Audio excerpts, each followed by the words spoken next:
Police officers say they told the Vestal man to drop his weapon 42 times and tased him repeatedly before firing the shots that claimed his life. Thanks for joining us here at noon. I am Autriya Maneshni. Well, getting 18 holes ready for the Dix Open takes more than just a ground screw. Breaking news out of Enwell, where there are more than a dozen police cars at Marion Apartments. That's right down the road from Main Enwell High School. Aaron and I are a little bit starstruck because this is probably the biggest interview of our career. A new announcement from the governor has baseball fans and downtown business owners pumped up for a new era of Mirabito Stadium. We now know that the home is a total loss. Andrew, I can still see those crews behind you, still very active. What can you tell us? And of course, we had to send our very fashionable 12 News' Aaron Lawler to this gala. What's up, fashionista? Google wants to fight mosquitoes with more mosquitoes. Yeah, I don't know about this one. Andrew, that music sounds lovely. You are dripped out. How's it going? Where more than 300 people are experiencing symptoms in a salmonella outbreak. We are having a terrific time out here, and I will say I was expecting it to be a little bit toastier, but it's pretty nice, Kevin, isn't it? We're coming back to you with some breaking news out of Enwell, where the road is closed off as police tell us that shots have been fired. Heading through Vestal this weekend, the festival might impact your drive. Vestal Festival is happening all day Saturday. Say that 3 times fast. I think AC this weekend will probably get going because of the mugginess. Yeah, don't say that word, Howard. So what were some of the barriers that came up the most that are keeping these people stuck? Straight from wisdom teeth surgery, we sent him to have an oasis out there. 12 News' resident baseball expert, and who I've also deemed our chief baseball officer, Daniel Curran, joins us live from the new facility at the camera that is actually pointing at around the Tully exit. You can see just how active this scene is. From WBNG, the Southern Tier's #1 local news. This is 12 News at noon. Good afternoon and thanks for joining us here at noon. I am Autriya Maneshni. We begin today in Binghamton, where if you happen to travel down the Brandywine Avenue, you might have noticed some detours in place. That's because Norfolk Southern is currently working on the bridge between Henry and Eldridge Street. This is part of the bridge rehabilitation project that began in 2023 after Mayor Cram and the city filed a 900-page report showing 15 bridges in severe or poor conditions in the city. As they work on the Brandywine Avenue bridge, detours will be in place and the project is expected to be completed in August. And this Saturday, if you're driving in Vestal, the town is letting you know that Front Street between Main Street and Elizabeth Street will be closed to all traffic and on-street parking from 8 a.m. to 6 p.m. This is because the Vestal Festival will be taking place during this time. At the event, you'll be able to see more than 150 vendors selling crafts, food, and other local goods. The festival will run from 10 a.m. to 3 p.m. on Front Street.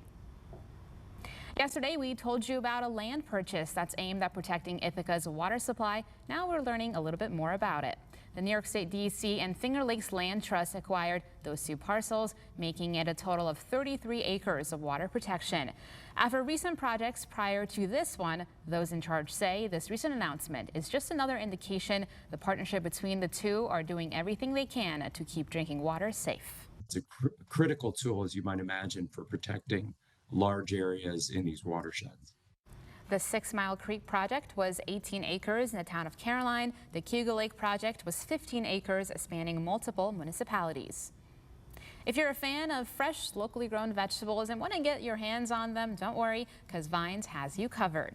The organization is now accepting applications for this year's Farm Share program. The initiative is a way of offering a subscription box service to residents from June to October.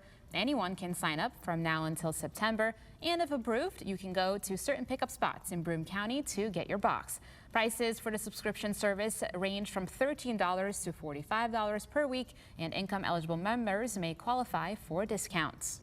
A 77-year-old TV is getting the spotlight at the Endicott Visitor Center. 12 News' Cameron Brown got to visit the museum and has more about how the role it played in the world when it was first created. It's sometimes good to take a look back and remember when we were entertained with less.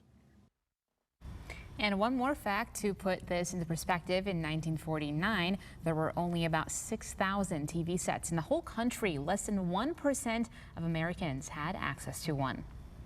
Pennsylvania is moving forward with a potential bell-to-bell phone ban for schools in the state. According to Governor Josh Shapiro, both the House and Senate have passed legislation to implement the ban in school. This legislation is called House Bill 1814 and would get rid of phone use in the education setting until the end of the school day. However, phones could be used for certain emergency and medical needs, but those would have to be approved by school administrators. Now Shapiro is asking for a bill to get to his desk so that he can sign it. With the midterm election just months away, cybersecurity experts are breaking down the possible threats facing voters, and the results show a much more subtle way of influencing elections. As the 2026 U.S. midterm election threat outlook lays out, it's not as obvious as people may think. Security architect Aaron Rose says the threat is real, but more subtle, not hacking in to change a check mark, but starting with the very decision itself. Or how do we confuse them enough that they're not necessarily trusting the process? So what can you do? Rose says it's as simple as taking a step back, looking at everything with a critical eye, and checking numerous verified sources to guarantee that impassioned posts you saw isn't too good to be true. The Trump administration is backing down on the so-called anti-weaponization fund for now after a legal challenge and intense backlash from lawmakers. The battle in Washington comes as President Trump promises peace talks with Iran are pushing forward. CBS News' Bradley Blackburn has more from New York. Bradley Blackburn, CBS News, New York. Grab yourself a sword and hit the yoga mats. That's right. We check out a new viral fitness craze that's starting to gain attraction in person.